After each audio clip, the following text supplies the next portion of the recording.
Hello दोस्तों, स्वागत है आपके अपने YouTube चैनल NCERT की पाठशाला में। दोस्तों, हम पढ़ेंगे आज विद्युत धारा का तापीय प्रभाव। क्या पढ़ेंगे? विद्युत धारा का तापीय प्रभाव। विद्युत धारा के तापीय प्रभाव में जैसे हम समझ सकते हैं, जैसे मान लो कोई पंखा है। क्या है? कोई पंखा है। हमने उसे निरंतर क्या दी? विद्युत धारा दी। क्या दी? विद्युत धारा दी। तो कुछ समय बाद में उसमें क्या होगी? ऊष्मा उत्पन्न होगी। क्या उत्पन्न होगी? ऊष्मा उत्पन्न होगी। जैसे आप देखते हो, पंखे को काफी देर तक आपने चलाया, पंखे को काफी देर तक चलाने के बाद अगर आप उसको छूकर देखोगे तो वो आपको कैसा लगेगा? गर्म लगेगा। कैसा लगेगा? गर्म लगेगा। यानी कि आपने उसको निरंतर क्या दी? विद्युत धारा दी। और विद्युत धारा देने के बाद वो क्या हुआ? उसमें ऊष्मा जनरेट हो गई। क्या जनरेट हो गई? यानी कि उसमें ऊष्मा उत्पन्न होने लग गई। जैसे आपके घरों में बल्ब होता है। क्या होता है? बल्ब होता है। उसको आप जैसे मान लो काफ़ी देर तक जलाते हो। क्या करते हो? बहुत देर तक उसको जलाते हो तो वो क्या हो जाता है? गर्म होने लगता है। क्या होने लगता है? गर्म होने लगता है। जैसे आपने प्रेस देखी है। क्या देखी है? प्रेस देखी है। तो जो प्रेस होती है उसको आप जैसे लगाते हो तो कुछ समय बाद क्या प्रेस गर्म होने लगती है? होने लगती है। तो प्रेस जो गर्म होने लगती है वो किसके कारण? विद्युत धारा के कारण।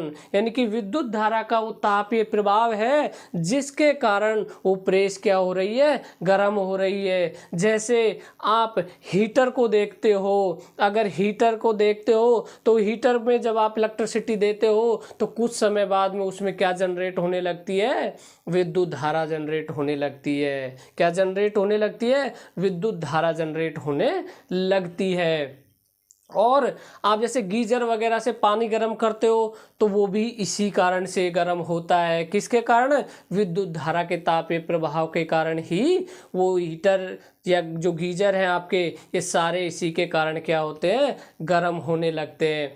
अगर किसी भी जो आपका उपकरण है उसका जो रेजिस्टेंस जितना ज़्यादा होगा, हीट उतनी ही ज़्यादा उत्पन्न होगी। क्या होगी? रेजिस्टेंस का मान जितना ज़्यादा होगा तो हीट भी उतनी ही उत्पन्न होगी। आपके जो विद्युत धारा का जो तापीय प्रभाव है वो होता है H बराबर V into I into T. तो H बराबर क्या होता है? V into I into T. यानी कि जो आपकी ऊष्मा है, क्या है?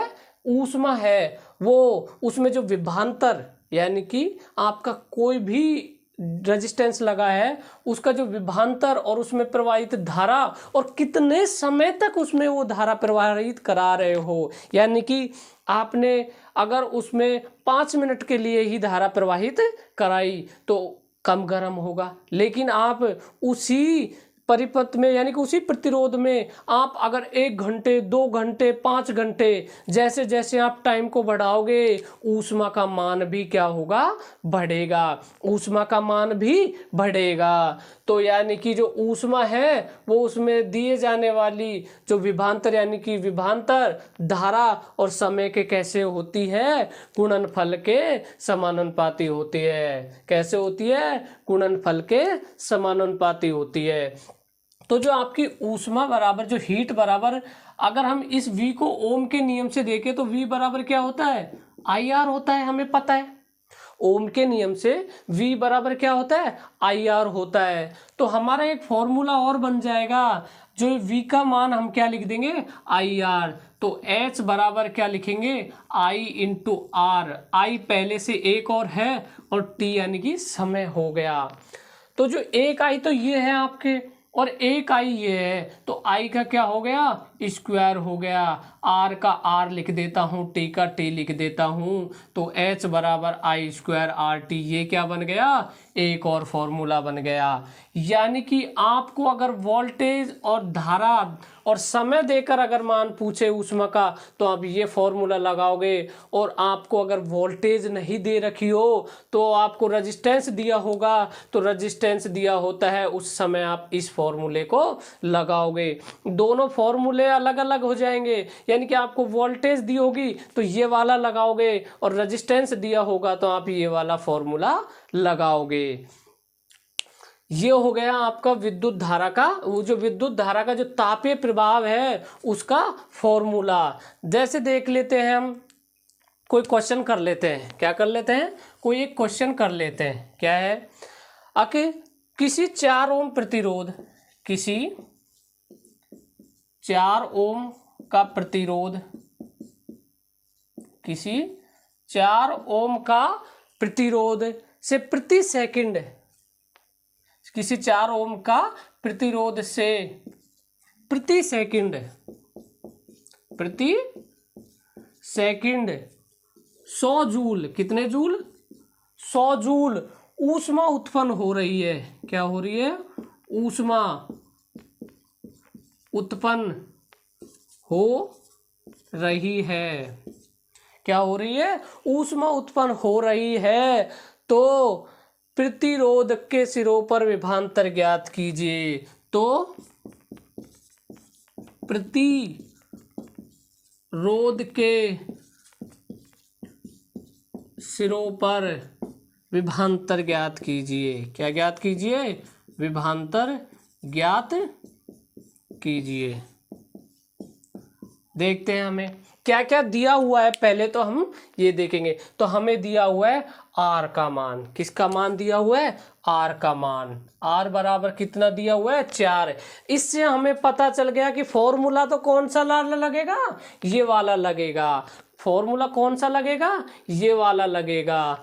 दूसरा हमें दिया हुआ है जो आपके हीट है, क्या है, हीट है, यानी कि आपको प्रतिरोध का मान दिया हुआ है, ऊष्मा यानी कि हीट का मान दिया हुआ है। तो H बराबर आपको दिया है 100 जूल, कितना, 100 जूल दिया हुआ है। और जो टाइम दिया हुआ है वो दिया हुआ है पर सेकंड, यानी कि टाइम का मान दिया हुआ है आपको 1 सेकंड दिया हुआ है। तो प्रतिरोधों के सिरों के बीच जो विभवांतर ज्ञात करो, यानी कि आपको क्या मान निकालना है, विभवांतर का मान निकालना है। तो आपको कौन सा फॉर्मूला लगा सकते हो, आप ये वाला लगा सकते हो। कौन सा लगा सकते हो, ये वाला लगा सकते हो। तो यानी कि हम लिख सकते हैं H बराबर I² RT। क्या लिख सकते हैं, H बराबर I² RT। तो देखो पहले तो R का मान, आपको H का मान कितना दिया है, 100 जूल, कितना दिया हुआ है, 100 जूल। I का मान आपको दिया नहीं, I का मान आपको दिया नहीं। R का मान आपको दिया है 4 ओम, कितना दिया हुआ है, 4 ओम। और T का मान आपको दिया है कितना, 1 सेकंड, कितना दिया हुआ है, 1 सेकंड। तो 4 गुना 1 करेंगे तो 4 ही आएगा। ये जो 4 है वो कहाँ चला जाएगा, इसके बटे में चला जाएगा। कहाँ चला जाएगा, इसके बटे में। तो आपके निकल के आया 100/4 बराबर I²। क्या निकल के आया, I² बराबर 100/4। तो हम इस स्क्वायर को हटाने के लिए I² बराबर क्या लिखा है आपने, 100/4। हम इस स्क्वायर को हटाने के लिए यहाँ क्या लगा देंगे, रूट लगा देंगे। तो I बराबर हो जाएगा 100/4 का अंडर रूट। क्या हो जाएगा, 100/4 का अंडर रूट। 100 का जो होता है 10 होता है और 4 का कितना होगा, 2 होगा। तो I बराबर 10/2 निकल के आएगा। काटा तो हमने, धारा का मान कितना आएगा, 5 एम्पियर आएगा। कितना आएगा, 5 एम्पियर आएगा। अब हमें, अगर हमसे इसी क्वेश्चन में, इसी प्रश्न में हमसे अगर विभवांतर का मान पूछ ले, अब हमसे इसी प्रश्न में विभवांतर का मान पूछ ले तो हम निकाल सकते हैं, क्योंकि हमारे पास धारा दी हुई है। क्या दी हुई है, धारा दी हुई है। और हमारे पास जो प्रतिरोध दिया हुआ है, क्या दिया हुआ है, प्रतिरोध दिया हुआ है। तो देखो अगर हम इसमें क्या निकाल लें, V का मान, तो V बराबर क्या होता है, V बराबर होता है I × R होता है। क्या होता है, I इंटू आर होता है। तो आपका जो V बराबर आई आर होता है तो I का मान आपके कितना निकल के आया 5 एम्पियर। तो V बराबर I का मान क्या निकल गया 5 एम्पियर। R आपको दिया है कितना ओम 4 ओम दिया हुआ है।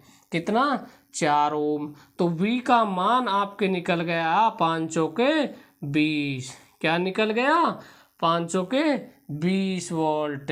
क्या निकल के आया 5 चौके 20 वोल्ट निकल के आया। और आपसे पूछा भी क्या था विभवांतर का मान पूछा था। तो पहले तो हमने किसका मान निकाला धारा का मान निकाला, उसके बाद में हमने किसका मान निकाला जो विभवांतर था उसके मान निकाला।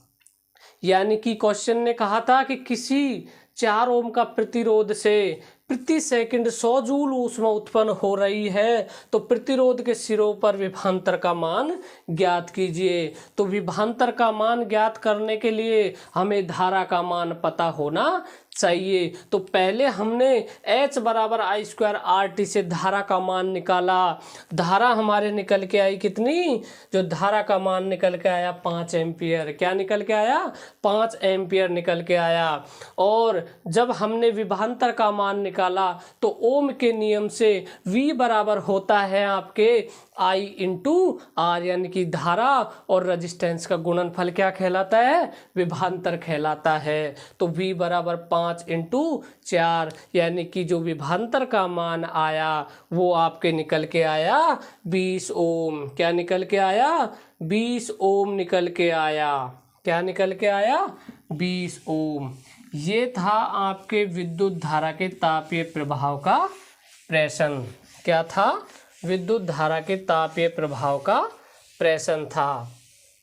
अब जो विद्युत धारा के जो तापीय प्रभाव के व्यापारिक जो अनुप्रयोग हैं, क्या है व्यापारिक अनुप्रयोग है, उनमें क्या है कि जैसे मान लो आपके जो विद्युत प्रेस है, क्या है विद्युत प्रेस है। तो जो विद्युत प्रेस हुआ, हीटर हुआ, आपके गीजर हुआ, जितने भी उपकरण जो क्या करते हैं ऊष्मा को उत्पन्न करते हैं, क्या करते हैं ऊष्मा को उत्पन्न करते हैं, इन सब में क्या जनरेट होती है ऊष्मा उत्पन्न होती है। क्या उत्पन्न होती है ऊष्मा। अगर आपसे कोई भी ऐसे क्वेश्चन दे दे तो आप कर लोगे। तो हमारा फॉर्मूला क्या था H बराबर आई स्क्वायर आर टी। क्या था H बराबर आई स्क्वायर आर टी था। दोस्तों चैनल को सब्सक्राइब कर लो।